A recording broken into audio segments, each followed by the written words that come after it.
Jóvenes, buenos días. Vamos a dar inicio a la clase. Ya han ingresado más de la mitad, así que vamos a empezar la clase. ¿Me escuchan? ¿Se escucha, por favor? Sí, Sí, doctora, doctora, sí se buenos logra días. escuchar. Buenos días. Buenos días. Ya, buenos días. La asistencia lo tomaré después porque no han ingresado totalmente, pero ya es necesario empezar la clase.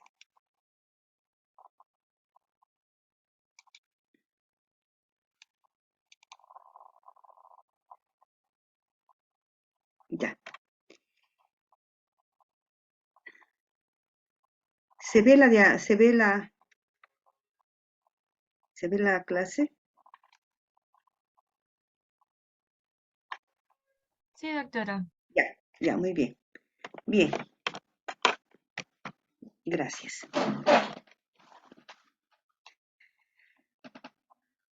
Bueno, continuando entonces con las clases, hoy vamos a ver a uno de los grupos de los helmintos.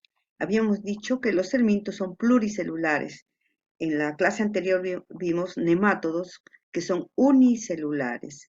Ahora vamos a ver a los pluricelulares y en este grupo de helmintos encontramos pues a los nemátodos que son cilíndricos.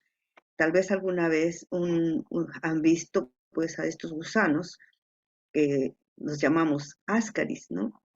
Son cilíndricos y estos se localizan en el intestino.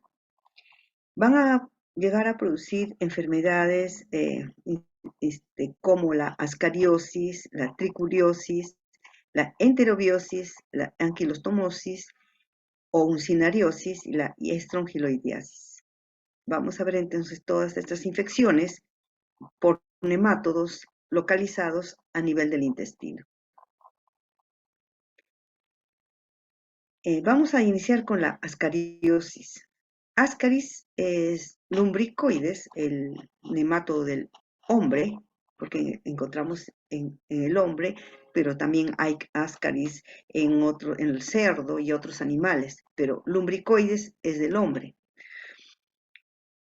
Este gusano, pues la hembra es más grande que el macho, y fácilmente nos damos cuenta además que es macho porque el extremo posterior del macho siempre va a estar enrolladito. Y la hembra es recto, el extremo posterior termina en forma aguda. Ascaris se ha encontrado también en el perro, en el mono choro y en otro mono, el saki cabelludo, llamado así. ¿Cómo nos infectamos con este ascaris? Pero antes de ello vamos a ver que a microscopía electrónica podemos observar que ascaris y este grupo de los ascáridos se caracteriza por presentar en la región cefálica o la cabeza, la que estoy mostrando, 3 labios. Vemos 3 labios y al centro se ve el orificio de la cavidad bucal. El cuerpo tiene estrías transversales y estos siempre van a estar, se estiran porque habíamos mencionado que el tejido muscular, o sea, y tienen una capa de tejido muscular longitudinal, por ello se observa así, pero ya externamente el tegumento tiene estrías transversales en el caso de este ascaris. ¿Cómo nos infectamos con ascaris? Si ingerimos alimentos, puede ser agua contaminada o las verduras, conteniendo el huevo, que va a tener una larvita que va a ser ya desarrollada, con una larva 2, es la forma infectiva, porque cuando elimina el hombre, el huevo todavía no es infectivo. Tiene que caer al medio ambiente para poder desarrollar una larva. La vía de infección es oral, porque esa es la vía, ya que con el mecanismo, o sea, por alimentos o agua, ingresará por vía oral. ¿Dónde se va a localizar luego que ingresa este ascaris? ¿Dónde se va a desarrollar? En el intestino delgado y en el ciego. Y como se menciona, las hembras son más grandes, pues pueden llegar hasta 35 centímetros, mientras que los machos son más delgados y pueden llegar hasta 30 centímetros. El hombre, en este caso, para Ascaris lumbricoide, es el reservorio. En el ciclo biológico de Ascaris, vamos a observar que en los huevos que elimina una persona infectada, que lo deje a campo abierto. Decimos así porque puede ser en las zonas rurales que si no tienen un buen silo, lo dejan en el campo. Estos huevos que caen en la tierra, pues pueden estar muy cercanamente a, bueno, primero que tienen que tener humedad. Si hay humedad y la tierra es arcillosa, va a favorecer. Estos huevos van a desarrollar una larva infectiva. Este proceso de desarrollo de infección, utilizando huevos de Ascaris sum, que es del cerdo, se ha logrado pues ver todo el proceso de embrionación de la larvita. Se coloca, se saca de la hembra, se abre y se saca el útero, porque ellos tienen dimorfismo sexual, encontramos hembras y machos. La hembra, todas las estructuras genitales van a ser alargadas. Tiene tubo digestivo, antes de hablar del ciclo, disculpen, vamos a hablar, tienen tubo digestivo, por lo tanto tienen boca, esófago, un corto esófago, y luego continúa con el intestino que va a terminar en el ano. La hembra va a tener pues ovario, que va a ser también como un hilo, ¿no? Va a continuar como un hilo, va a ser recto, que va hacia el extremo posterior y regresa, porque es el ovario, luego viene el oviducto, el útero, tiene dos úteros y luego llegan a un conducto vaginal, llegando al poro vaginal. Existe un poro vaginal, van a tener un poro vaginal, por donde van a salir los huevos, que ya estén listos, ya el útero, en el útero, después de la fecundación, para la salida de los huevos, justamente es casi como controlado, solamente van a ir saliendo los huevos que ya están listos o, para salir al exterior. Entonces, ¿qué pasa? Bueno, primero diremos respecto al macho. En el macho igual vamos a observar que el complejo genital también es alargado, es continuo como un hilo que continúa, testículos, después de los testículos, vesícula seminal, y va a llegar pues al cirro, que es el penis, cirro penis, y va a estar en el extremo posterior. Tiene este cirro, bueno, llamado también espículas, un par de espículas que son las que sirven para la cópula. En cuanto al tubo digestivo es igual, pero el tubo digestivo va a desembocar en una cloaca y el masculino también, el conducto masculino va a desembocar en la cloaca.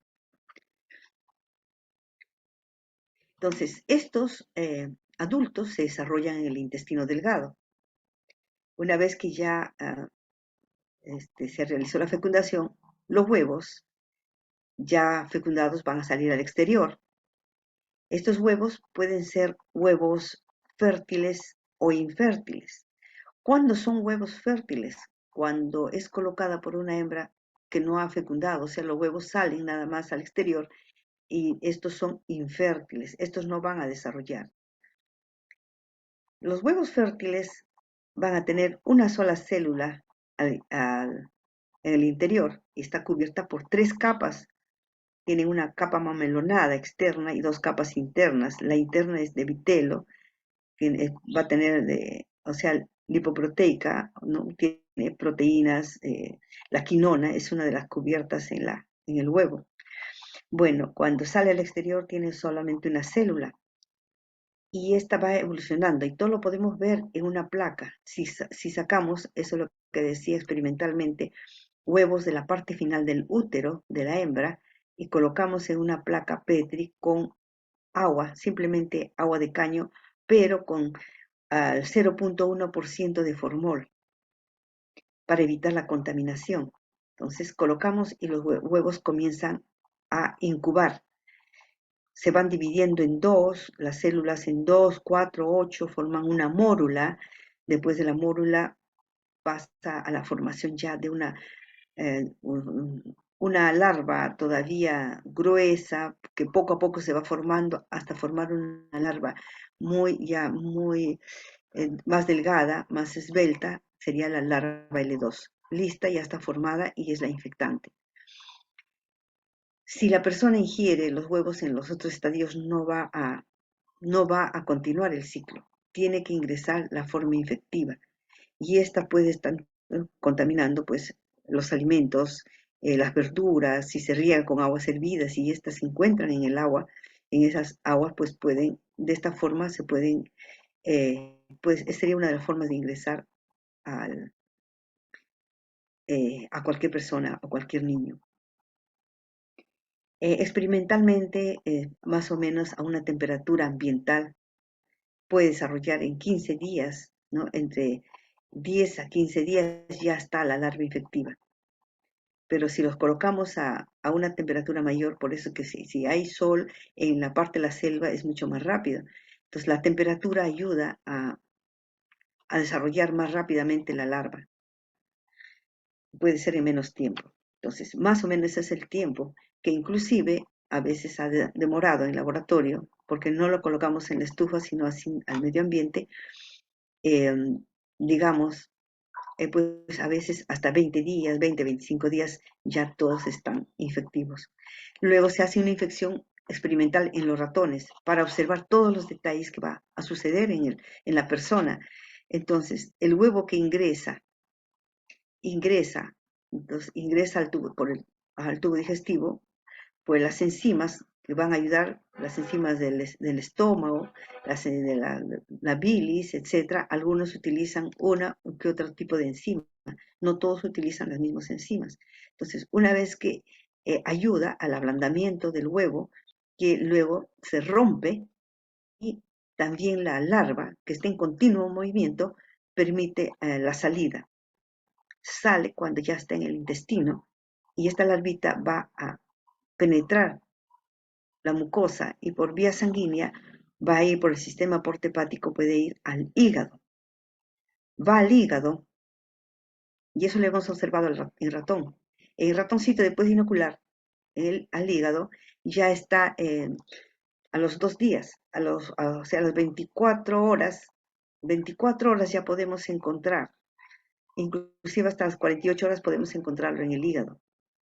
Luego, a los 4 o 5 días ya está en el pulmón.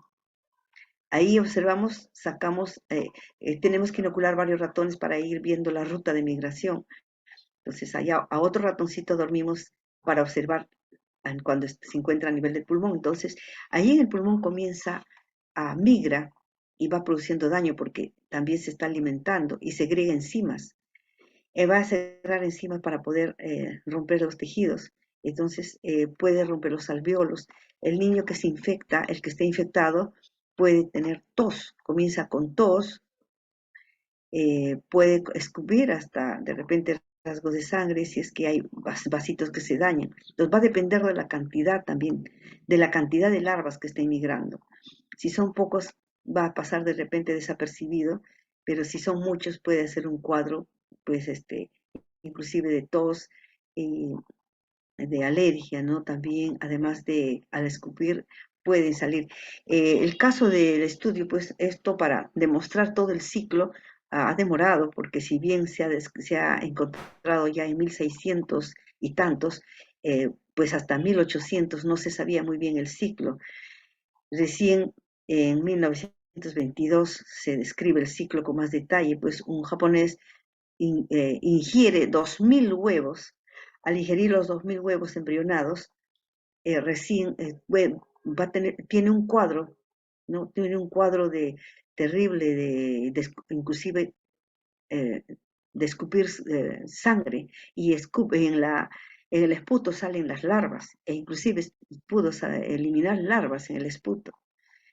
Entonces, miren, todo para poder demostrar cómo era el ciclo, a veces cometemos a veces locuras de querer hacer cosas muy peligrosas.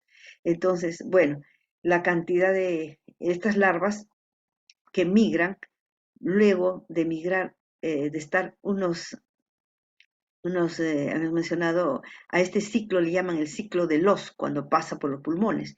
Luego sube, estas larvitas van a, tal vez lo que pasa que la persona que escupe y se lo vuelve a pasar al tubo digestivo. Entonces, estas van a caer luego al tubo digestivo, ¿no? Ingresan luego van hasta el intestino delgado y en el intestino delgado las larvas comienzan a desarrollar. Pero cuando migran el pulmón, desarrollan. Las larvas también pasan a L3, etcétera, L4. Entonces, este ciclo se llama ciclo de los. Cuando rompe alvéolos, hay hemorragia, hay una inflamación. A esto le llaman el síndrome de Loeffler. Además que la persona puede tener fiebre y otros cuadros más. Entonces va a depender de la cantidad y eso es cuando hay muchos puede producir todo este síndrome.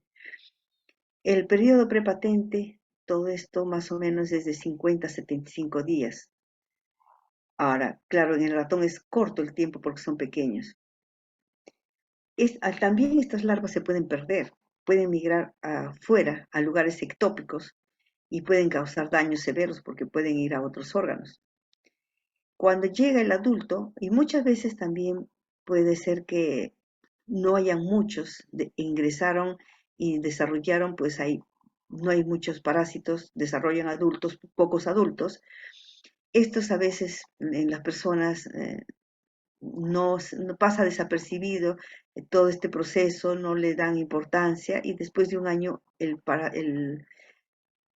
parásito, el ascaris, muere y es eliminado al exterior. Y eso de repente sucede en algunas personas.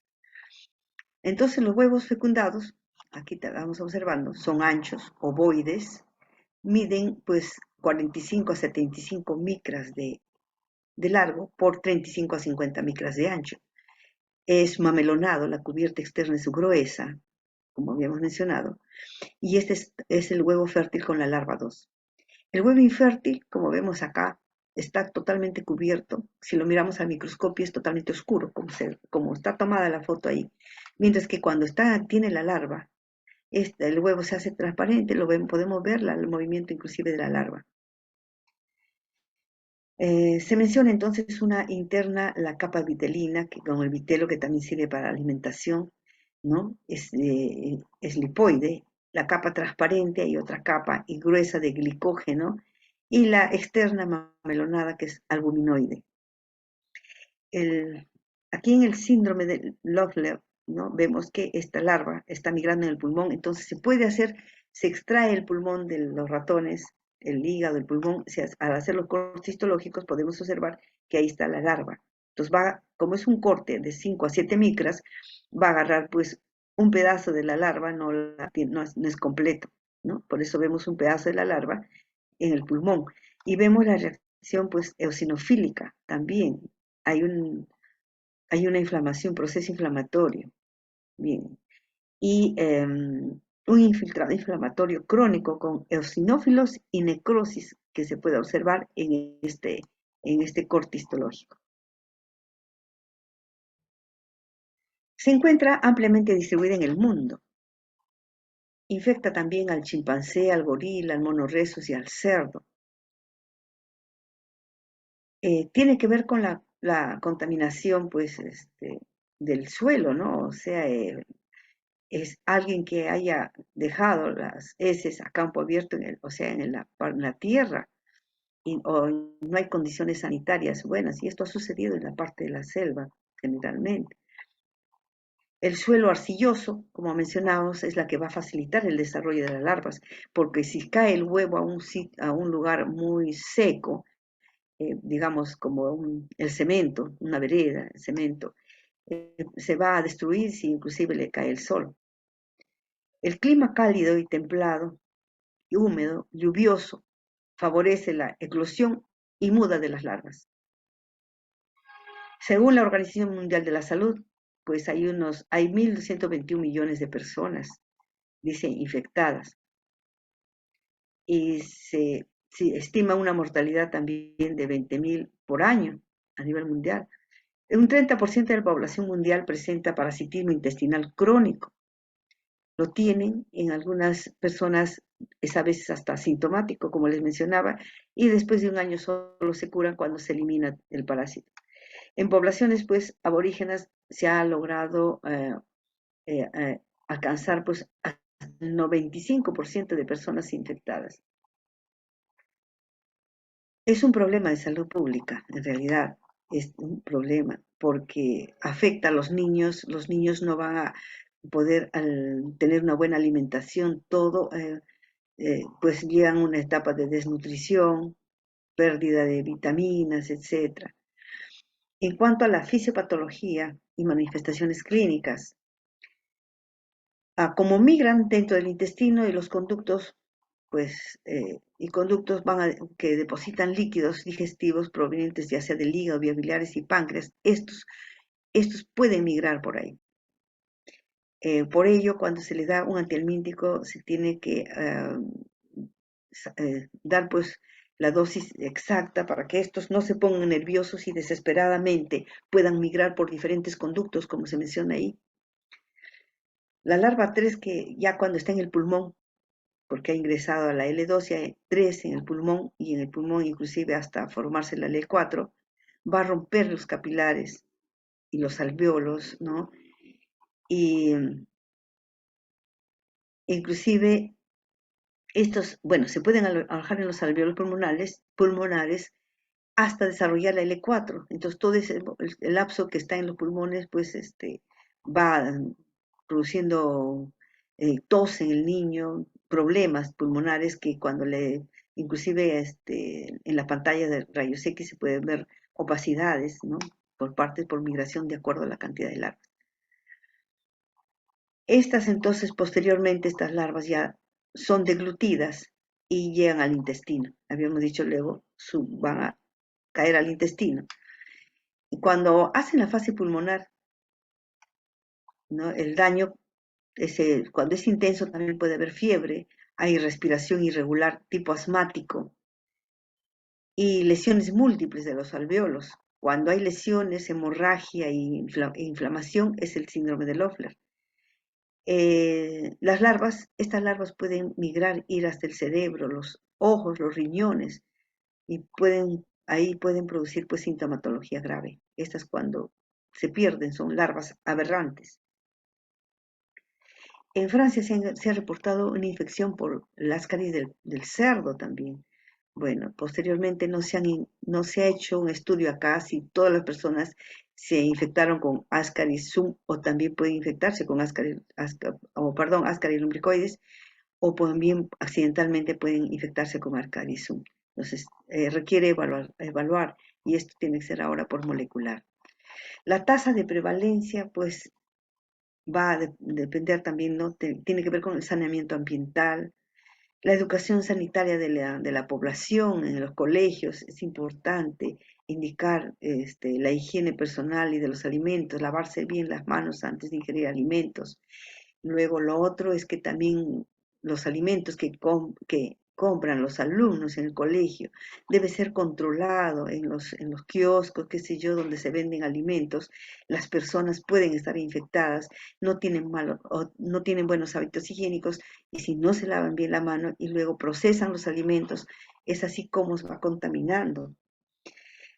El tipo de suelo y el clima también es importante. Las hembras pueden producir hasta 200.000 huevos por día, por eso que es la contaminación. En el caso de Ascaris del cerdo, inclusive es mucho más, puede producir de 1 hasta 2 millones de huevos. La tasa de infección, pues que se ha observado más alta es en los alumnos, ya sean preescolares, y que no solamente a veces tienen Ascaris, sino también tienen otras infecciones. Aquí vemos un niño que tiene la parte del estómago, la parte ventral bien elevada. Este niño está infectado con parásitos. Lo vemos casi delgado y con la barriga bien desarrollada. Entonces, esto es más o menos la característica de un niño que está parasitado. Para el diagnóstico puede hacerse por las secreciones bronquiales cuando el niño o la niña tiene tos o asma. En la fase ya que está en el hígado y pulmón, pues necesariamente hacer una prueba serológica, tenía que ser sacar sangre para evaluar pues la presencia de antígeno correspondiente a Ascaris. E inclusive puede haber reacción cruzada. Entonces, a veces las pruebas muy sencillas de serología no nos dicen que tiene, que tiene Ascaris, no puede tener también otro parásito. Entonces, una prueba que es bien más específica puede ser una ELISA, utilizando, pues, preparando un antígeno directo de Ascaris, y a veces ni siquiera ELISA nos puede salir en la coloración y puede ser que reaccione por otros parásitos. Entonces, el Western blot es más específico. Western blot nos va a dar las proteínas, el peso molecular de proteínas características para Ascaris o características para otros parásitos. Si cuando están ya en la fase intestinal, cuando está ya en el tubo digestivo, ya desarrolló el adulto, podemos hacer una prueba entonces, observar los huevos en las heces, en la materia fecal, y entonces es importante la característica del huevo que hemos mencionado.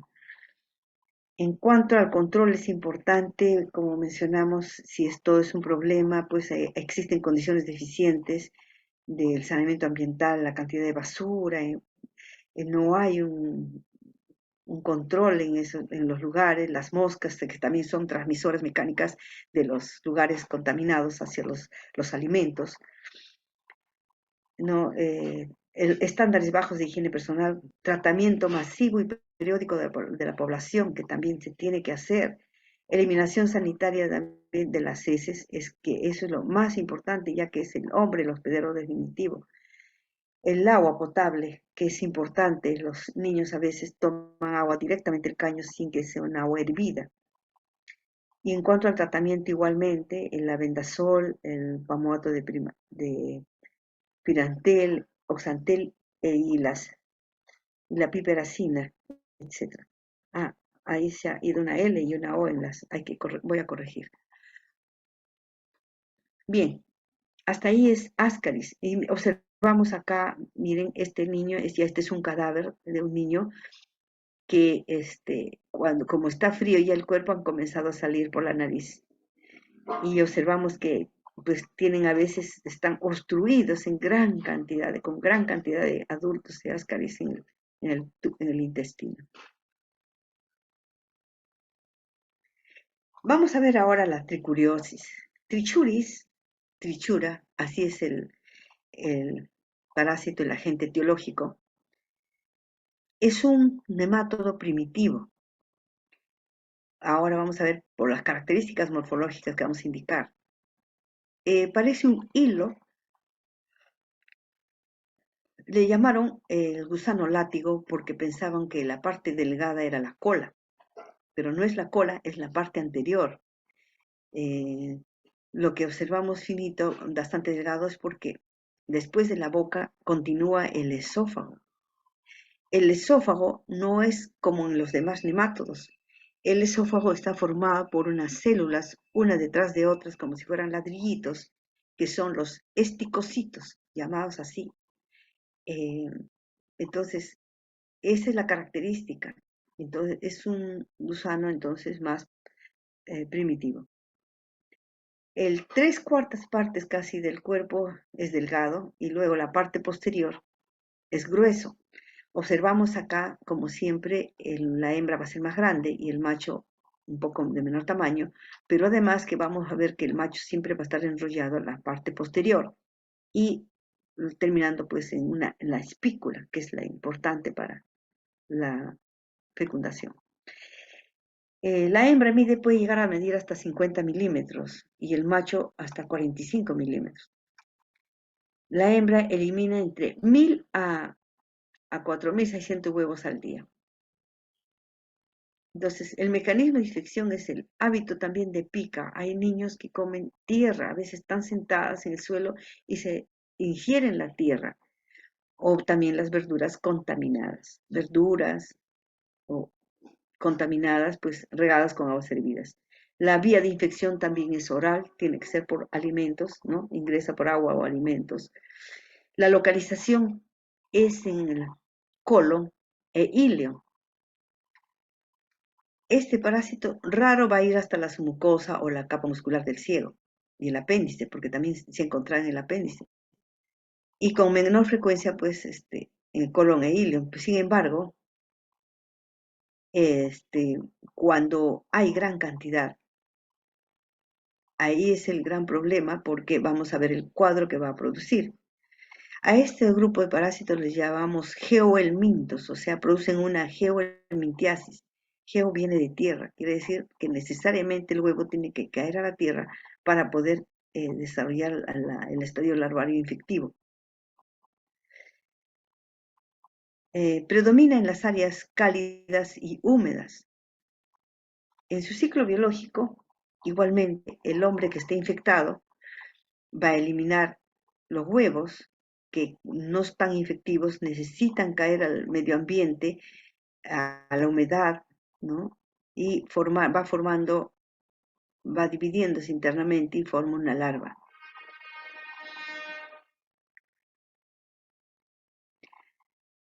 Luego estas sí los huevos que ya formaron la larvita infectiva, ingresan, y una vez que ingresan al tubo digestivo, o sea, ingresan con los alimentos, se van a localizar entonces en el intestino grueso y ahí van a fecundar.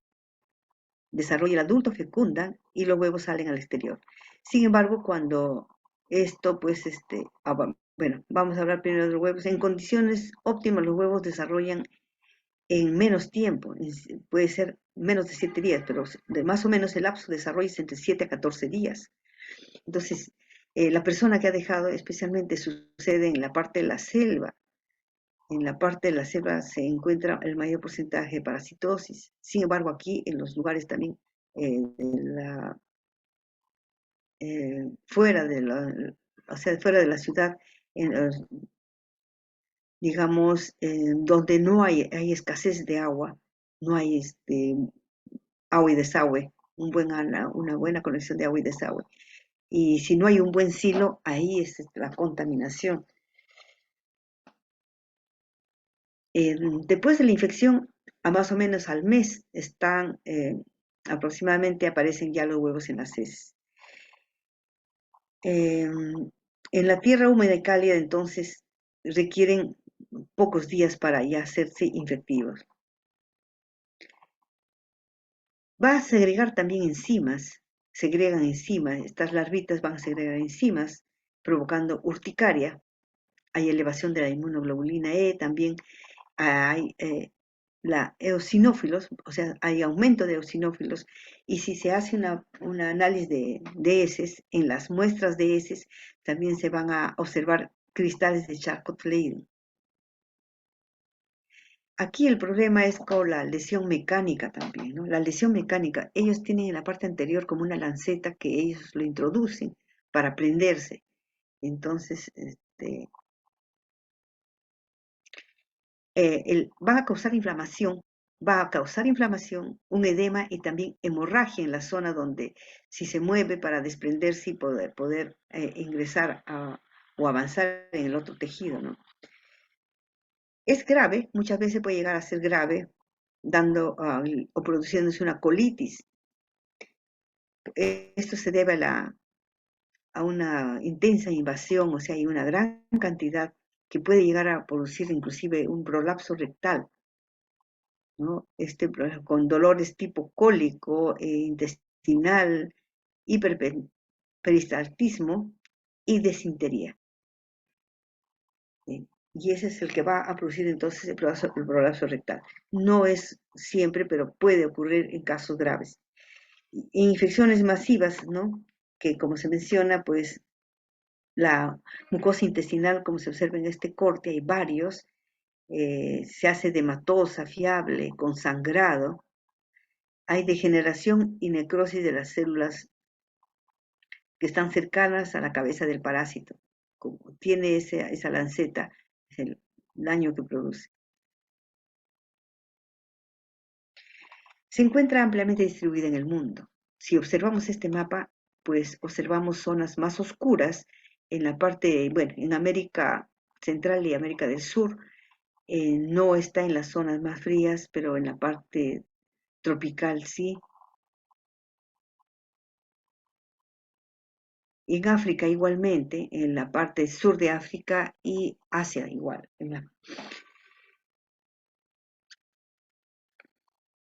Va a prevalecer generalmente en las zonas tropicales, por ello casi está en la franja central, ¿no?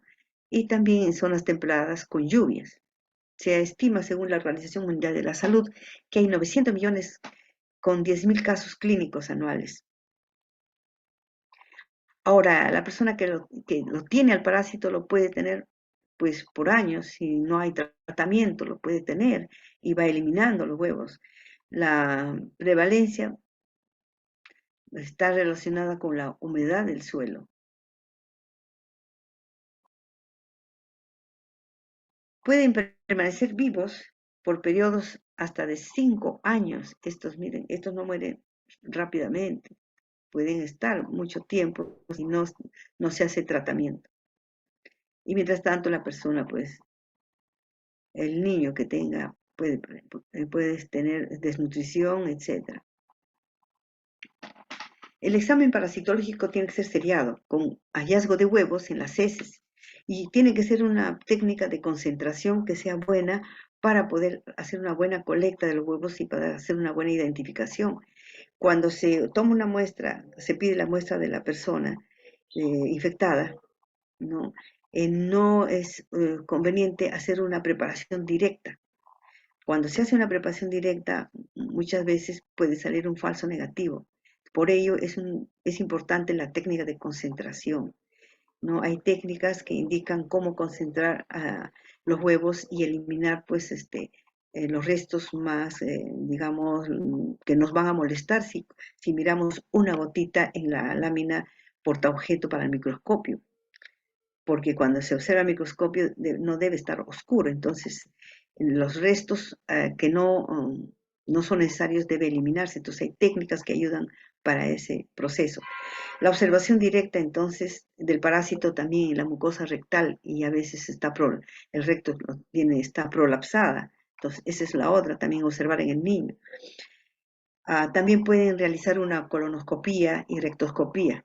Este es justamente, y ahí se ve que están los nematodos.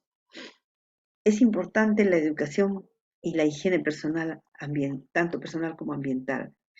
Y para el tratamiento también pues hay derivados benzimidazólicos como el mebendazol, albendazol, etc. Y también tiene que haber, pues esto tiene que ser continuo, no es una sola, ay, perdón, no es una, vamos a correr, ay, ya. Bueno,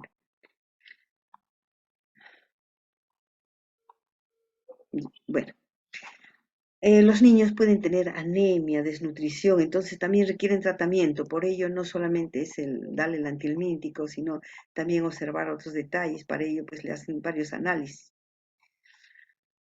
Vamos a llegar ahora a otro parásito. Vamos a observar enterobios vermiculares, la enterobiosis. De repente ustedes han escuchado y que dicen a las madres, algunas madres llegan a las postas y dicen, creo que mi niño tiene oxyurus.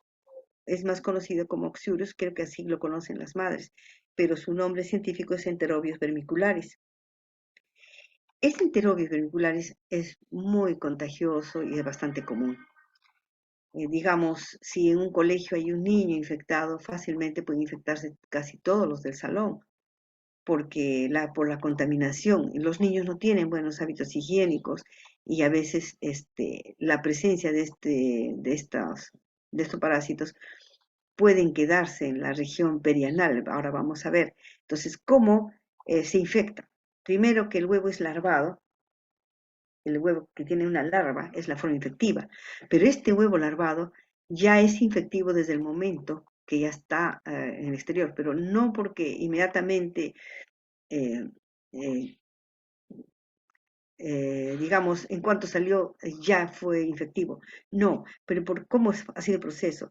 La persona que se infecta con el huevo, o sea, ya larvado, este también se va a desinquistar, al igual que las otras, va a salir, se rompe la cubierta y se va a localizar en el intestino. Cuando estas larvas desarrollan adulto, a hembras y machos, fecundan, entonces va a formar los huevos y estas larvas, las hembras, para colocar los huevos, porque las hembras que van a colocar los huevos no lo van a dejar en el intestino, sino van a migrar, van a bajar por el intestino grueso hasta la región anal. Y ahí salen las hembras, ¿a qué hora? Durante la noche. Acostumbran bajar durante la noche, a medianoche, bajan, dejan los huevos y es el momento que el niño pues no puede dormir, tiene molestias y es el momento que el niño también tiene, um, rechinan los dientes. Tiene un nombre esta prax, bueno, después les digo el nombre.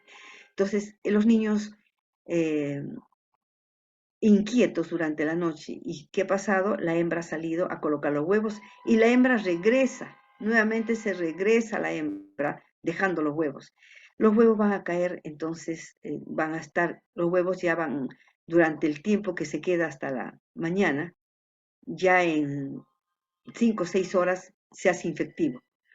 Cuando ya están, pues, listos al medio externo, imaginemos que el niño en la mañana, si se quiere tomar la muestra, al niño se tiene que tomar, la mamá le tiene que tomar a las 6 de la mañana con una técnica que es especial, conocida, la técnica de Graham, que tiene que tener, se le da a la madre una lámina, ahora la vamos a explicar, una lámina portaobjeto con una cinta scotch donde ahí se van a pegar los huevos y esa es la que va a llevar al laboratorio.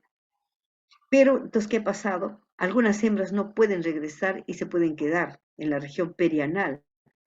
Además, cuando es una niña, aunque son casos raros, estos se regresan, la hembra puede regresar si puede entrar por la vagina.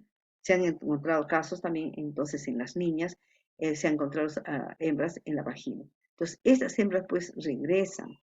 Este es y nuevamente en la otra noche vuelven a bajar. Y no solamente baja una, son varias, ¿no? De acuerdo a la cantidad de parásitos que encuentran. Entonces, el mecanismo de infección es por contaminación fecal oral. Ahora, el niño que se rasca no se lava la mano y se ha rascado porque tiene mucha picazón, va a producir mucho prurito. Y generalmente los niños se desesperan y se rascan y se le puede quedar en la uña los huevos y lo regresa a la boca.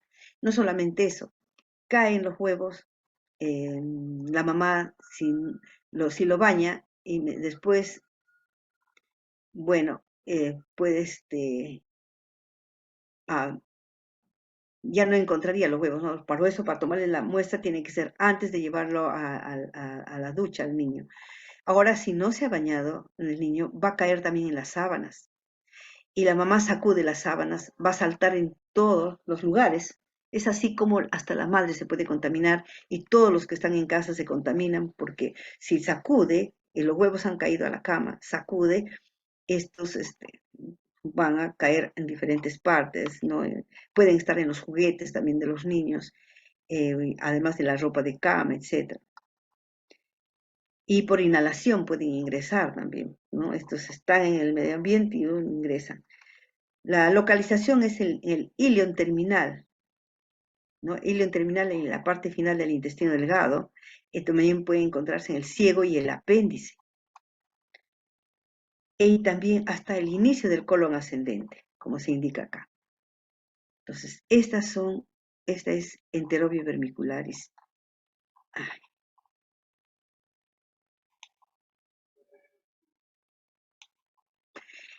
Acá observamos la hembra. La hembra va a tener el útero lleno de huevos y esa es la que van a salir entonces por el poro vaginal. Estos huevos son planos, un lado plano y la otra lado convexo. Y ahí se nota la larva doblada, que cuando se observa al microscopio se ve como una raíz al centro. El macho es pequeño y el extremo posterior tiene también ligeramente curvo. En este caso los labios también tienen, o sea, tienen 3 labios y tienen un bulbo esofágico. Ya es diferente a los otros parásitos que hemos visto, a los anteriores. Tiene un bulbo esofágico, o sea, el esófago termina en un bulbo esofágico y luego continúa el intestino. Tienen intestino que va hasta el poro anal. La hembra va a medir hasta 1 centímetro y el macho medio centímetro. Entonces, puede salir también con las heces, algunas hembras pueden caer y esa es la que se puede ver de repente, la mamá puede ver cuando el niño hace en un vacío, puede ver que unos gusanitos pequeños blanquecinos que se están moviendo. Eso es la hembra de Oxyurus o Enterobius vermicularis.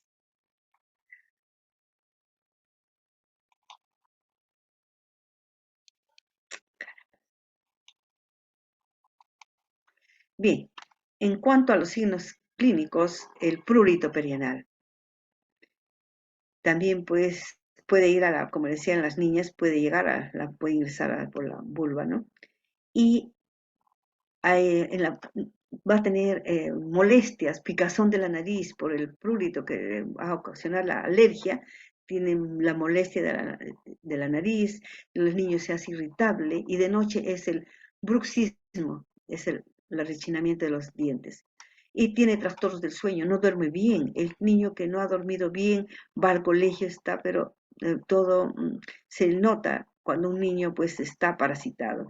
Es frecuente entonces a veces observar escoriaciones en la región perianal, porque también hay infección bacteriana secundaria, así se han observado granulomas perianales ¿no? Alrededor de la parte anal. Poco frecuente, pues estas van a migrar en las niñas, ¿no? Pero puede suceder, se han visto casos de problemas a nivel vaginal. Las hembras depositan un promedio de 11.000 huevos, es una gran cantidad de huevos.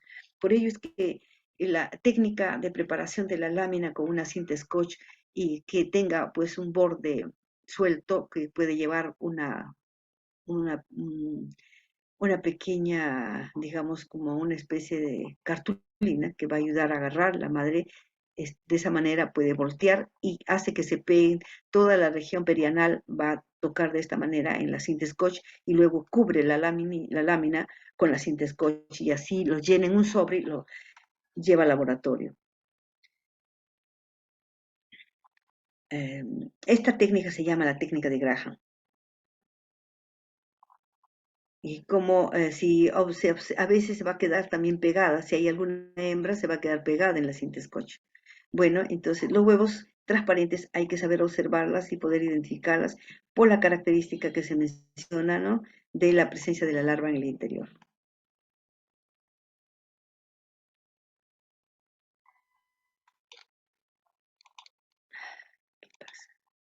Ya, para la prevención y control, pues también igualmente tiene que ser con el agua, la provisión de agua que sea hervida, eliminación sanitaria de las excretas, lavado de manos, evitar ingerir la tierra, lavado cuidadoso de las verduras, el control pues de la curación también debe realizarse a las 30 y 60 días, no es una sola vez, pues a veces se le dan el antihelmíntico y se debe pedir que regrese después de 30 días, hasta los 60 días se debe hacer la observación. En las zonas endémicas se recomienda, pues, en los lugares ya como la selva, en esos lugares, pues se debe hacer un control de 2 veces al año de todos los niños. Y el tratamiento que se le debe dar es importante en ese caso y se incluye pues a todos los miembros de la familia en este caso, porque probablemente no solo uno está infectado, si son varios hermanitos lo tiene, hasta la madre que va pues a hacer la limpieza va a infectarse.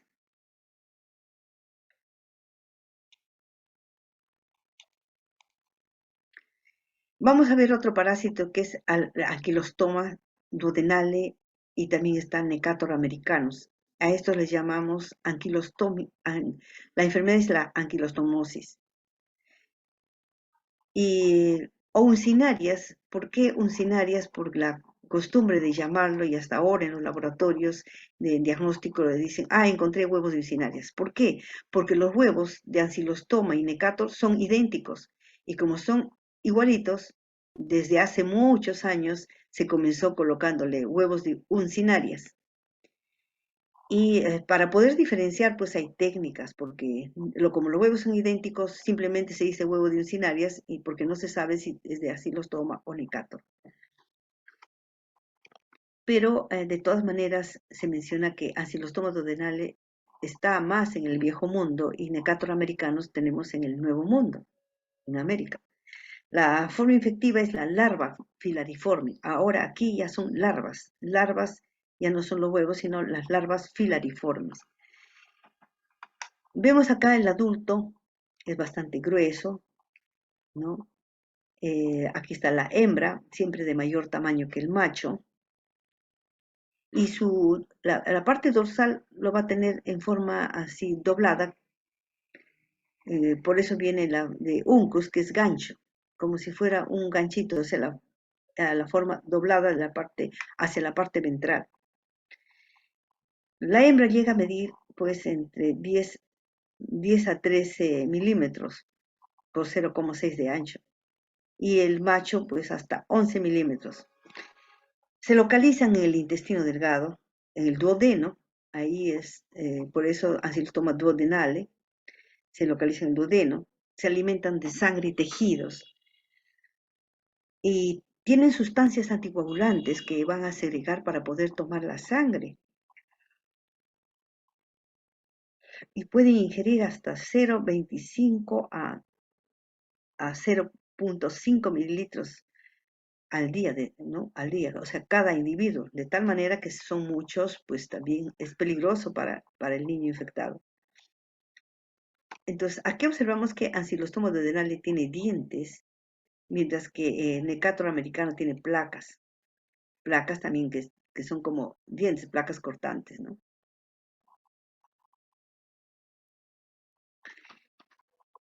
Estos parásitos, cuando ingresan, tanto Ancylostoma como Necator, por ello se desarrollan, pues los huevos tienen que caer a la tierra, a esta tierra arcillosa, como es en la parte de la selva mayormente, y forman una larva. Una vez que está la larva formada, la larva sale al exterior. Esta larvita tiene, por la característica del esófago, que tiene un bulbo esofágico, es una larva rhabditoide, o sea, es una larva, le dicen rhabditiforme, o sea, de forma rhabditoide. Esta larva va a desarrollar y se muda, o sea, toma la forma de una larva filariforme. ¿Qué significa? El esófago ya no tiene ese bulbo, se hace solamente continuo, y sería la filariforme. Ahora, estas larvas, ¿cómo ingresan? Generalmente ingresan por la piel, por los pies. Y la gente acostumbra a veces en ciertos lugares, como en la parte de la selva, se quitan los zapatos y están andando sin zapatos. Y es ahí cuando estas van a aprovechar para ingresar por la piel. Cuando ingresan, estas larvas a través de la piel migran, ¿no? Por vía sanguínea van a migrar, van a llegar pues al corazón, al pulmón. Cuando migran al pulmón, hacen un ciclo migratorio a nivel de pulmón. Puede estar por los capilares pulmonares, los bronquiolos, los bronquios, y luego suben por la tráquea para poder caer nuevamente al tubo digestivo y desarrollar el adulto. Entonces la larva todavía antes va a hacer un ciclo, también le llamamos como el ciclo de los que hemos visto en Ascaris. Ya luego, entonces, una vez que ya cayó al intestino, desarrolla el adulto y continúa el ciclo.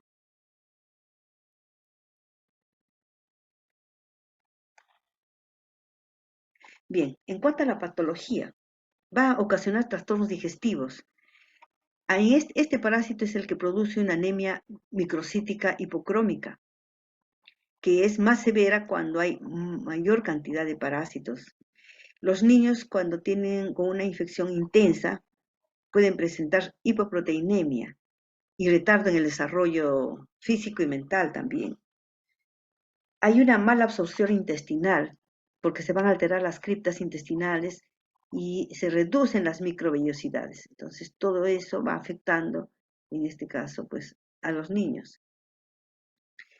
En cuanto a la sintomatología, pues hay una anemia relacionada con el número de individuos. Depende del número de individuos, hay casos severos que puede perderse de 8 a 9 gramos diarios, ya sea en niños o en gestantes.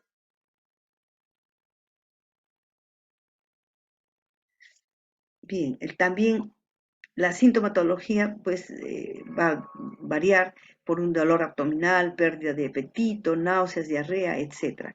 Aquí se observa eh, en la mucosa, ¿no? Se pueden observar el parásito, ahí se observan los parásitos por endoscopía, ¿no? Esto es por endoscopía, erosiones de la mucosa y también tanto de la mucosa del gástrica como la parte del duodeno.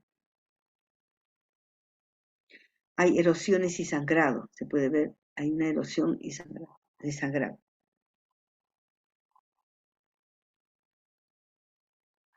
Para el diagnóstico hay que hacer un examen parasitológico directo o por concentración, igualmente, en busca de los huevos, que les llamamos como son idénticos, decimos huevos de uncinarias. Para poder diferenciar si se trata de Ancylostomum necator, hay una técnica especial donde se tiene que colocar un tubo con un poco de agua, ¿no? En la parte posterior del tubito, o sea, se coloca una cinta absorbente, puede colocarse una cinta absorbente que va hasta tocar el fondo del agua. Luego se coloca una muestra de las heces en el papel de filtro, como es un papel filtrante, se coloca y así se deja. ¿Qué pasa? Entonces, cuando ya se desarrolla por la humedad y todo desarrolla el huevo, la larva sale.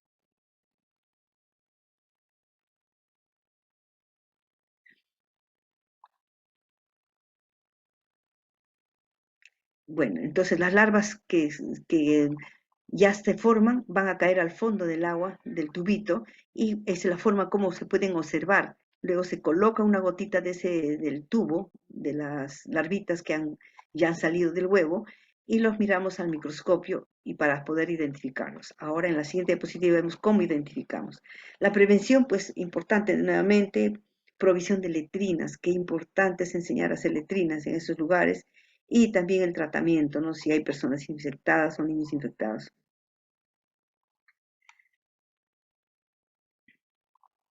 Y generalmente el mayor problema pues son los niños. Los niños son los que se encuentran mayormente más infectados.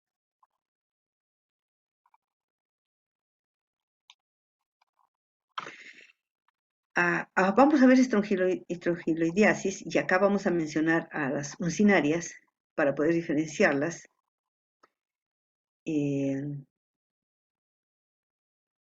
Estrongiloidiasis también tiene que ver con las larvas. Las larvas, el agente etiológico es Strongyloides estercoralis. También se ha descrito a Strongyloides fulleborni en los monos. La hembra parasita 2 mililitros, perdón, mide 2 milímetros, disculpen. Es filariforme, también es así filariforme. El mecanismo de infección es por la penetración igualmente de la larva a través de la piel, muy parecido al de uncinarias. O sea, las personas que están descalzas, esta larva va a ingresar por la piel. Strongyloides su ciclo de vida es facultativo. Puede vivir en el medio ambiente multiplicándose tranquilamente, puede hacer vida libre. Pero si alguna persona pasa descalza e ingresa la larva, hace vida parasitaria, entonces puede ser un ciclo parasitario o de vida libre. De los huevos que salen, emergen primeramente una larva rabditoide. La larva rabditoide se caracteriza por tener es un bulbo esofágico. Acá está el esófago y luego el bulbo que termina en un bulbo esofágico.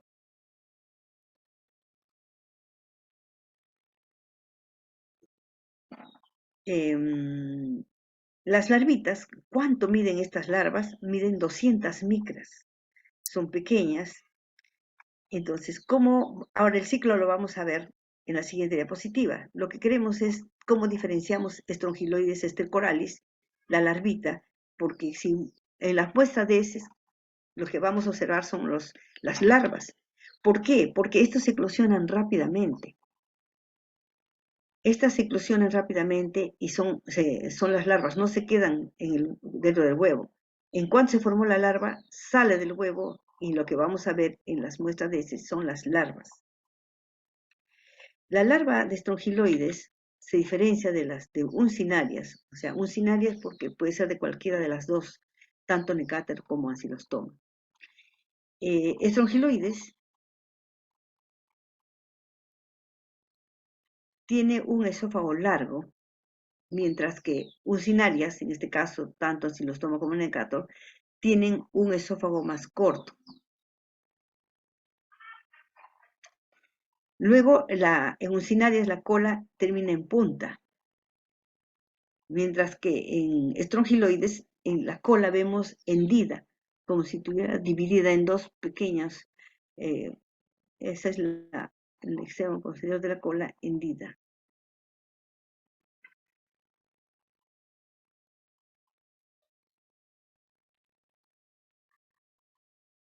Bien, entonces aquí observamos en Strongyloides en el extremo posterior la cola es hendida, o como si estuviera dividida, mientras que en Ucinaria la cola en punta. El esófago largo, entonces, en Strongyloides y el esófago corto en Ucinarias. Pero en la larva, ese es en la larva filariforme. Estas son las larvas infectivas. Pero en la larva rhabditoide, en esta larva rhabditoide, lo que se tiene que observar, y es la que a veces más se encuentran, se van a encontrar, sin embargo, en las muestras de heces rápidamente pasan de rhabditoide a filariforme, pero si tenemos que observar solamente rhabditoides, imaginemos que lo trae recién de la mañana la muestra de heces y hay más larvas rhabditoides, entonces hay que observar que el anlagen tiene un anlaje genital, ¿no? El anlaje genital es grande.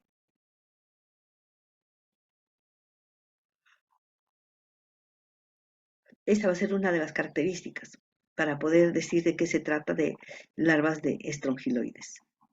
Aquí está el ciclo que hace es bien complejo, ¿no? Porque puede ser una autoinfección, hace una autoinfección. ¿Qué significa? Que las larvas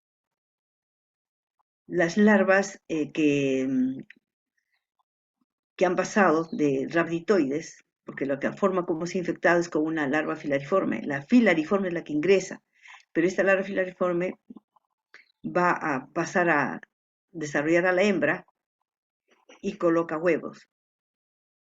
Esta es una autoinfección, es internamente, o sea, la larvita que ha entrado rápido desarrolla a hembra y no requiere fecundarse ni el cruce con el macho, sino inmediatamente ya puede colocar huevos. Estos huevos que se rompen hacen una autoinfección interna. Entonces van a migrar, estas larvas van a migrar primero, ¿no? Y en el caso de que de este huevo saliera al exterior, se forma la larva rhabditoide.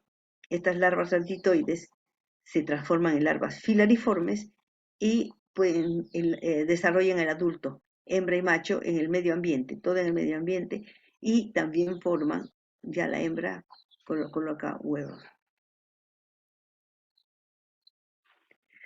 Ya.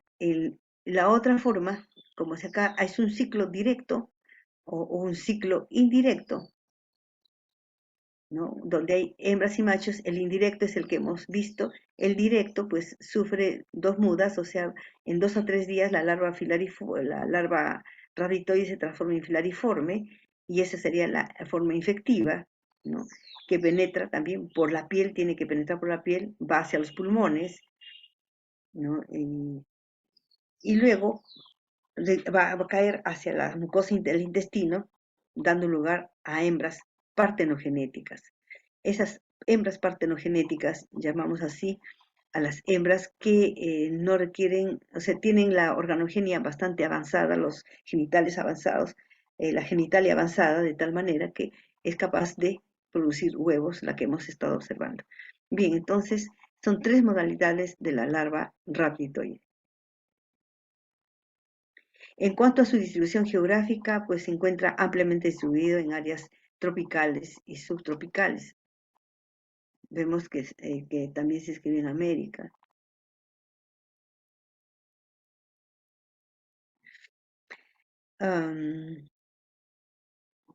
Las zonas, aquí podemos observar que las zonas más marcadas tienen el mayor porcentaje, hasta la parte de América del Sur, inclusive en América del Sur se nota más oscuro, pues más del 50% de este parasitismo por estos parásitos, ¿no? Vale la redundancia, por por estas larvas que ingresan, ¿no? Y observamos también América del Norte y en algunos lugares de la parte de África y Asia que también se marcan, aunque un poco más, no tan oscuro, o sea, menos prevalencia, menos porcentaje de infección. Pero acá en América sí hay el mayor porcentaje y al sur de Estados Unidos, pues el porcentaje es bien alto también.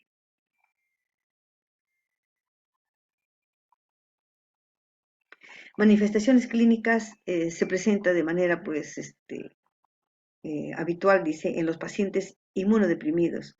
Ese es el problema, con infección que se puede diseminar, pueden tener fiebre, decaimiento, ya se hace crónico, a veces continuo, ¿no? Hay manifestaciones dermatológicas también, de prurito, rash.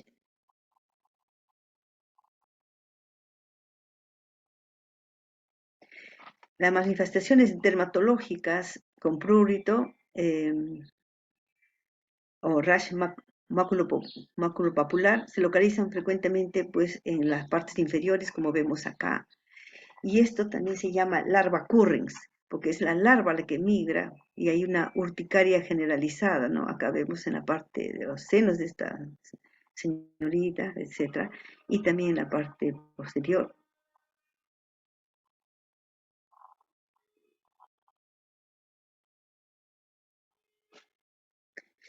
Las manifestaciones respiratorias, neumonitis con tos, expectoración, bronquitis, pues tiene que ver con los cuadros del A. No, estos también van a pasar, nos pasamos, a ver, vamos a regresar un ratito aquí antes al ciclo. Nos olvidamos que también hacen ciclo de los, va a pasar por los pulmones. La larva, ¿no? Cuando ingresa normalmente la larva filariforme, migra, va a pasar por los pulmones haciendo ciclo de los y recién luego posteriormente va a subir y caer por la glotis, ¿no? Al tubo digestivo.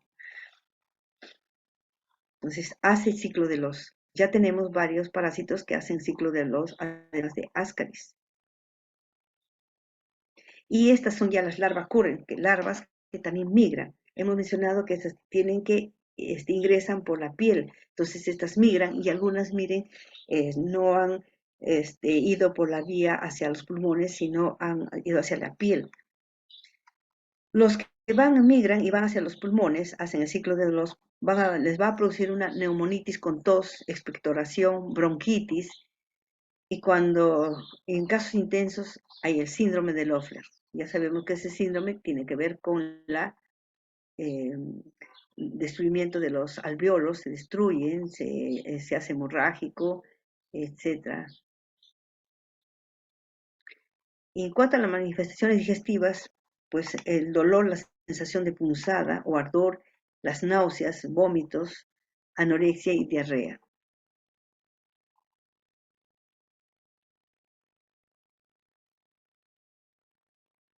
Bien,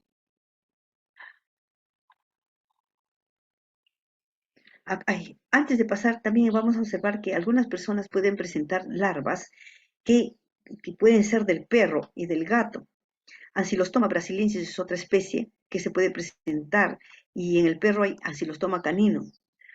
Estas larvas ocasionan también, estas larvas pueden ocasionar el síndrome de larva migrans cutánea. Estas se llaman larvas currens y que pueden estar migrando. Entonces, es importante en el diagnóstico, muchas veces es importante observar también si los perros y gatos que están en contacto con las personas pueden haber producido estas larvas currens que han ingresado y estas no van a llegar a desarrollar, estas simplemente van a producir una reacción así de migración de la larva produciendo daño en la piel, como estamos observando aquí, ¿no? Al igual que lo puede hacer también estas otras larvas que hemos estado mencionando. Para el diagnóstico necesariamente tiene que hacerse un diagnóstico en las muestras de heces donde se van a estar las larvas, pero es importante poder observar con detalle la larva. Ahora nuevamente voy a bajar acá. Esta, para que ustedes puedan ver, este es un preparado solamente con solución salina, o puede colocarse una gotita de Lugol para poder que se tiña un poco la muestra. Vamos a tener que diferenciar entonces las larvas rabditoides, porque son las rabditoides que van a estar en la muestra de heces que hayan llegado recién al laboratorio. Cuando ya se guarda, ya se tiene unos días, ya están en larvas filariformes inclusive, pero las iniciales son rabditoides en las que se tiene que dar el diagnóstico rápidamente. Cuando se trata entonces de uncinarias, de las uncinarias, la rabditoide tiene el anclaje genital pequeño. Es una célula acá marcada, muy característica, es pequeño, mientras que en strongyloides el anclaje genital es grande. Esa es la característica. Luego la cavidad bucal es larga en uncinarias y es corta en el caso de strongyloides. Entonces, esto es importante. No, hasta aquí no se puede diferenciar, solamente, bueno, y en el caso de esta uncinaria, termina en punta estas larvitas, ¿no? Hay que observar ese detalle. Por el método de Berman, es otra técnica donde se coloca las heces en contacto con el líquido que va a tener una temperatura más o menos de 37 grados, entonces va a bajar, las larvas van a bajar. También se hacen cultivos en placa con agar nutritivo, ¿no? Con agar tripticasa soya y se incuba a 37 grados. 2 gramos de heces en el centro de la placa que tiene agar y se va a observar las larvas. Entonces ahí se puede diferenciar los tipos de larvas también. Pero cuando es rápido en el examen que le traen al laboratorio, hay que saber diferenciar entonces por esas características. Entonces hay la técnica de Arada Mori, que también es un cultivo, y ya un diagnóstico también de sangre puede hacerse, si no se puede diferenciar, buscando anticuerpos de inmunoglobulina G, y diagnóstico molecular por PCR, que podría ser mucho más específico. Sin embargo, no están todavía en los laboratorios, pues, implementados, ninguna de esas, pero se puede hacer por lo menos la identificación morfológica, es importante entonces el conocimiento para poder hacer el diagnóstico. Entonces, en este cuadrito estamos indicando que Ascaris, de Trichuris, Necator, Ancylostoma y Strongyloides, la forma infectante, acá está indicando los huevos en lumbricoides y en Trichuris, los huevos larvados, y en Ancylostoma, Necator y Strongyloides, las formas infectivas son las larvas filariformes. La vía de entrada es por la boca, en el caso de los dos primeros, y por la piel en los tres últimos. El hábitat, igualmente, en el yeyuno de Ascaris, en la región ileocecal y colon ascendente, en Trichuris.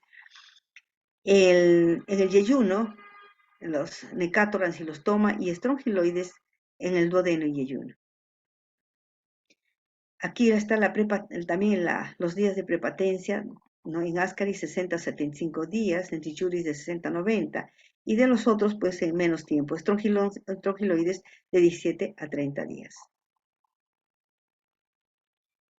El tratamiento igualmente se utiliza ivermectina, tiabendazol, albendazol.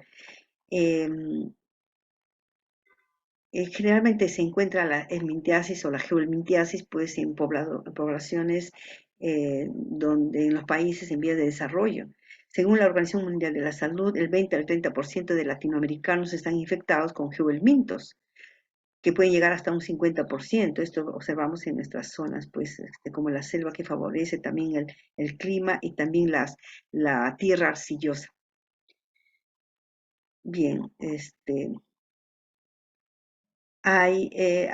el trabajo de sobre larva Currens, que lo pueden leer, también está en Análisis de Pediatría, en el volumen 73. Acá hay un dato que les dejo con el DOI para que ustedes lo puedan buscar. ¿Alguna pregunta, jóvenes? Doctora, tengo algunas consultas. Sí, está bien. El ciclo de infección cuando menciona el Staphylococcus aureus es cuando, o sea, el paciente vuelve a ingerir los huevos Eh, o como ah, es, eh, no, no, autoinfección. no. En estrongiloides, no, formas que ingresan, cuando ingresa por la piel, porque estrongiloides va a ingresar por la piel. Cuando migra por la piel, esta va a migrar por vía sanguínea y va a llegar a los pulmones. Va a ser ciclo de los. Sí, No, las sí, larvas. me refiero al ciclo que tiene de autoinfección. En Es- la autoinfección, claro, porque en este caso no, miren, la larvita, simplemente esta larva va a desarrollar un adulto. En la autoinfección es internamente el huevo, ¿cómo podríamos decir? Esta larva, que desarrolla inmediatamente a una hembra adulta que coloca huevos, y estos son los huevos que van a salir al exterior. Pero esta autoinfección, porque internamente no necesariamente, o sea, va a desarrollar el adulto en el intestino, porque la larva no necesariamente ha tenido que ir, porque en las otras formas sí va al pulmón. Por supuesto, las otras larvas que van a ingresar, en la fase normal, que estas larvas filariformes ingresan por la piel, van a llegar al pulmón, pero las otras que hacen una autoinfección interna es que la larvita desarrolla un adulto rápidamente en el intestino, esta larva, ¿no? Internamente, se rompe del huevo, se rompe, probablemente una cubierta más delgada, se rompe, sale la larva, desarrolla el adulto y este ya no tiene que migrar, desarrolla una hembra adulta y vuelve a colocar huevos. Y de estos huevos que salen al exterior, o sea, son formas que, para que no se pierda no se pierdan digamos, el ciclo, son formas como el parásito pues trata que no no desaparecer, ¿no? Y algunos salen al exterior y algunos huevos, miren, ahí es cuando algunos huevos solamente inmediatamente la larva forma a una hembra adulta. Entonces, esa es una autoinfección interna que se da.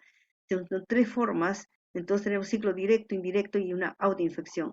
Larvas rabditoides a larvas filariformes y luego pues adultos que colocan huevos que van a salir al exterior, pero estas son las larvas rabditoides que se desarrollan y forman los adultos. Esta sería una autoinfección. En las otras sí, estas larvas que ingresan por la piel van a hacer el ciclo de los a nivel del pulmón. Esto sería así, como está indicando acá en la diapositiva. Ok, doctora. También quería preguntarle cómo diferencia o características principales de las espículas copulativas que tienen estos parásitos. Ah, en los machos es fácil. Los machos tienen digamos, en la parte posterior se nota cuando son hembras. En el caso de las hembras, pues no tienen, van a terminar en punta, tienen poro vaginal y poro anal, pero los machos solamente en el conducto del anal, de la cloaca, que tiene que ver en el intestino, este, a- al final termina en unas estructuras, inclusive son gruesas, tiene una proteína, por eso son espículas, porque son una proteína, ahorita se me ha ido el nombre, es como la esclerotina, algo así, que es característico, se puede ver. Y lo otro es que después de la fecundación casi los machos desaparecen. Lo que siempre vamos a encontrar son hembras. Los machos desaparecen. Es mucha suerte para poder encontrar pues machos. Saben que después de la fecundación a veces desaparecen los machos, solamente se queda la hembra y la que va a ir colocando cantidad de huevos. Eso sucede en los parásitos. Por ello es que casi en la mayoría de los parásitos muy pocos se van a encontrar machos, muy poco. En Ascaris es más probable, en Ascaris sí salen al exterior, siempre hay pocos machos, pero hay más cantidad de hembras.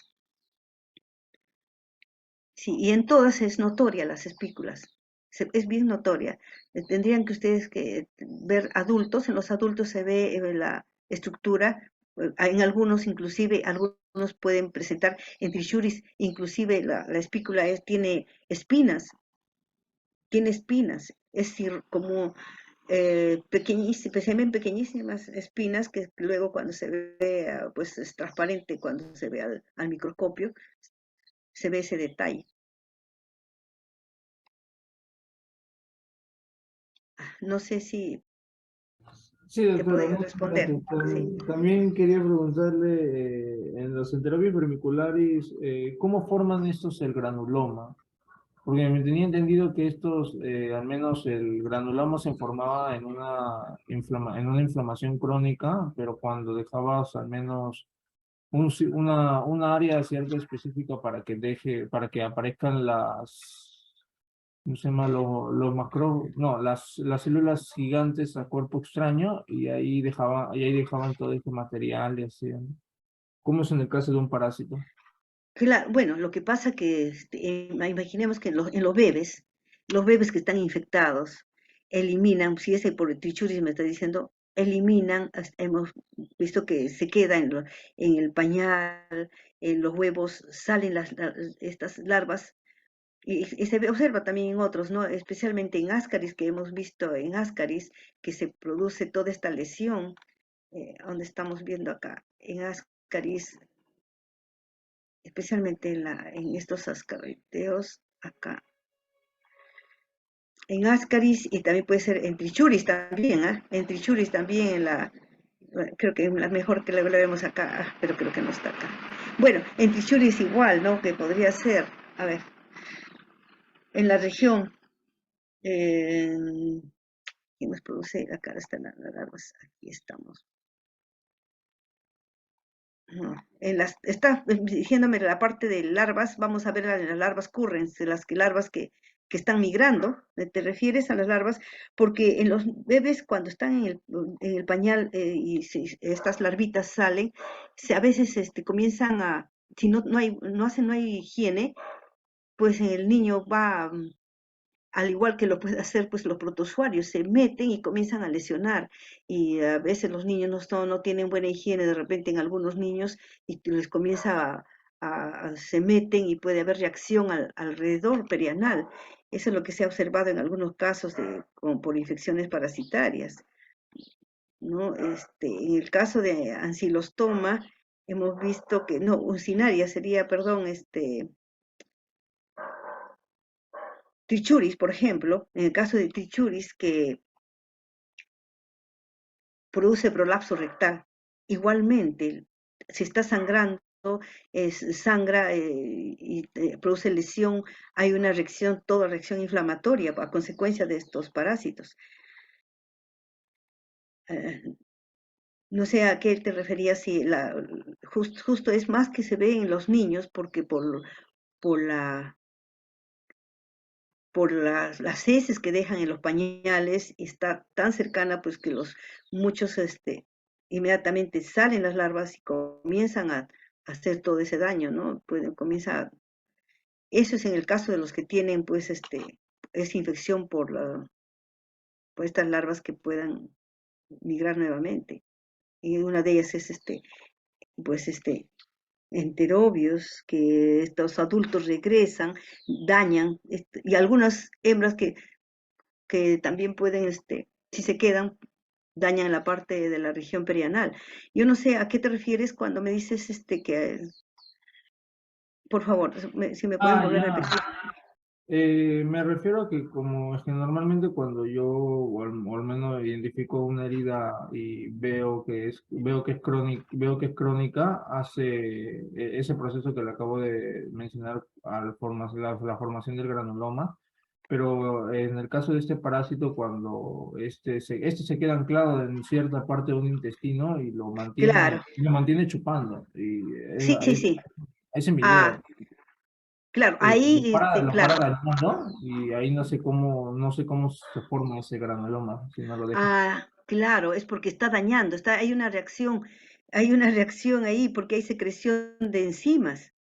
Hay secreción de enzimas secretoras y excretoras, y esas enzimas pues, tienen hialuronidasa, etcétera, que dañan el tejido y comienza a producir una reacción inflamatoria.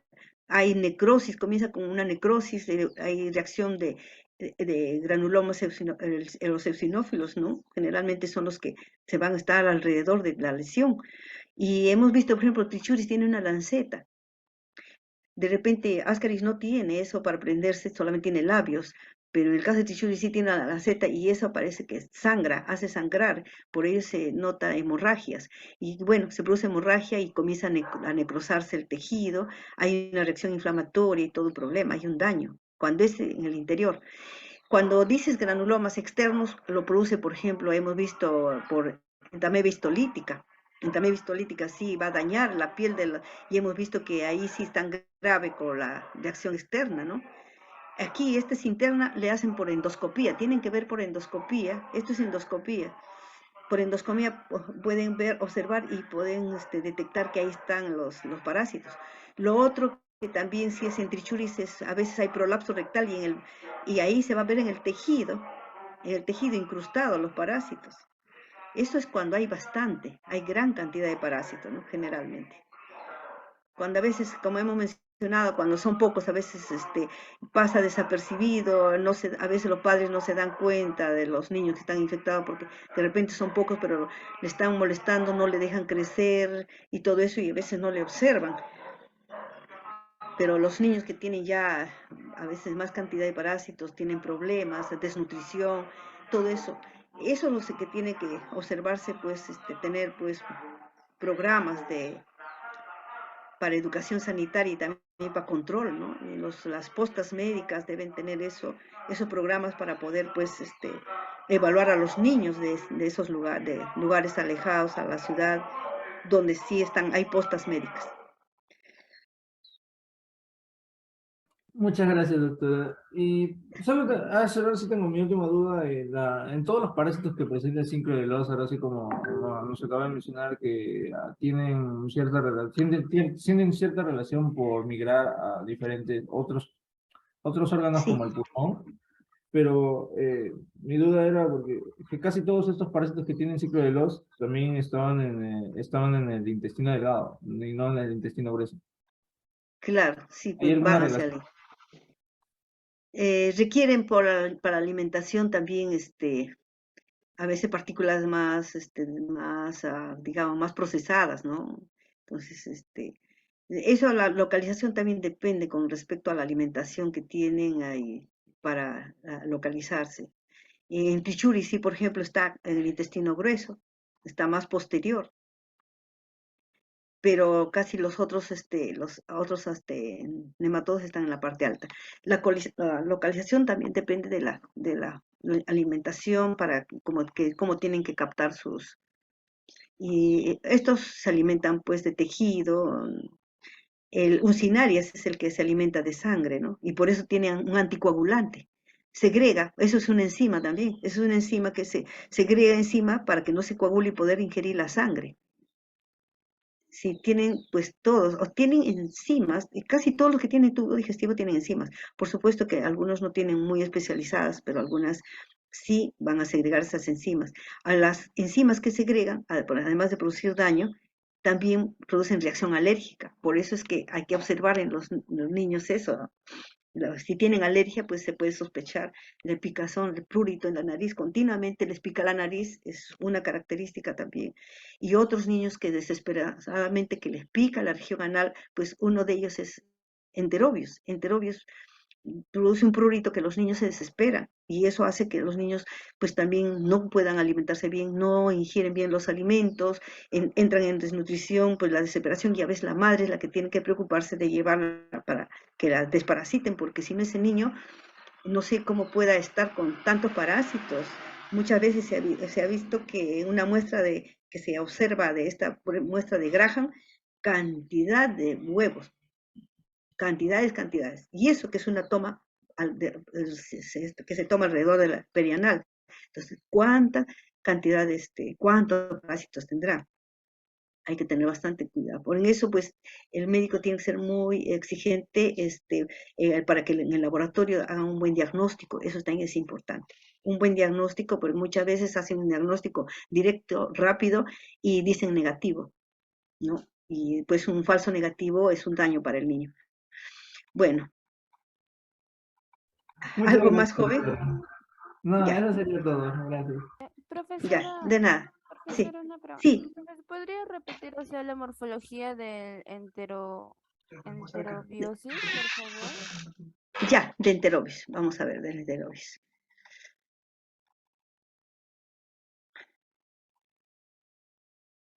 Aquí está. Este es enterovis. Ah, no, este son cignarias. Aquí está enterobius. Enterobius es un oxiroideo. Le llamamos oxiroideo porque tiene un bulbo esofágico característico. Pues, ese es su tubo digestivo de la boca, va al esófago, termina en el bulbo esofágico y continúa con el intestino, que va a llegar hasta el poro, el ano, donde va a desembocar. Pero ya en el caso de la hembra, el, el complejo genital, ¿no? Que continúa después del ovario o el ovario viducto al útero, el útero, lo que estamos viendo acá, es dividido, que son dos ramas uterinas, van a concentrarse luego, después de las dos ramas, se forma una sola rama y continúa con la vagina en el poro vaginal. En los nemátodos las hembras tienen poro vaginal, por donde van a eliminar los huevos, y el tubo digestivo por la región anal, mientras que en el macho en cambio el tubo digestivo termina en la cloaca, y en la cloaca también termina el complejo masculino, el genital. Por la cloaca es la que va a salir las espículas o penis, ¿no? Las espículas. Entonces, esa es la característica. Entonces, estos ya no son ascaroideos. En Ascaris el esófago es recto, mientras que en estos enterobius el esófago tiene ese bulbo característico. Bueno, qué otra cosa más? Además de tener tres labios y alas cefálicas también tiene, ¿no? Son características ya morfológicas. Lo característico es de los huevos que tienen una base, un lado aplanado y la otra convexa, que parece un pan francés. Cuando los miramos al microscopio, parece un pan francés con una rayita al centro, porque a veces no se nota bien la característica de la larva, sino solamente la raya del central. Entonces, a veces vemos solo la raya central, y entonces es la característica para poder observar que se trata de un huevo de enterobius. Eh, sí, no sé si algo más joven, acá la señorita.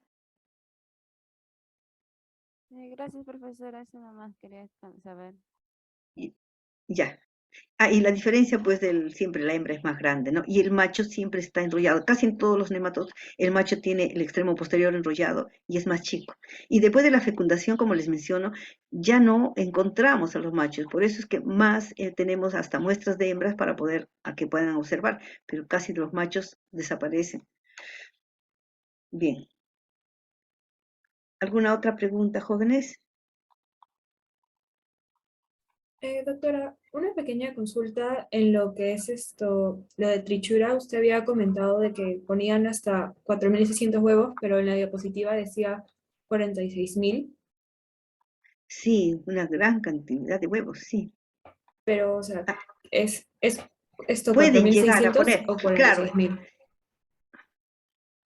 Perdón, debe ser 4.600, no 46.000. Voy a corregirlo, ¿ya? Disculpen, Ok, voy a gracias. corregirlo. Claro. Y claro que también con la cantidad de parásitos que haya, la cantidad de huevos que puede salir al exterior. Entonces también hay técnicas para determinar qué cantidad, o sea, por el contagio de los huevos, por una técnica que se hace, no existe, más o menos se sabe la cantidad de adultos que hay en el tubo digestivo del paciente. Entonces, bueno, no sé si eso utilizarán en el diagnóstico en los hospitales, ¿no? Bien. Ya, voy a corregir, sí, alguna cosita de repente se me ha pasado, lo voy a corregir antes de subirles. Bien, creo que hemos terminado ya, tengo que ingresar a la otra aula. Gracias con todos, gracias jóvenes.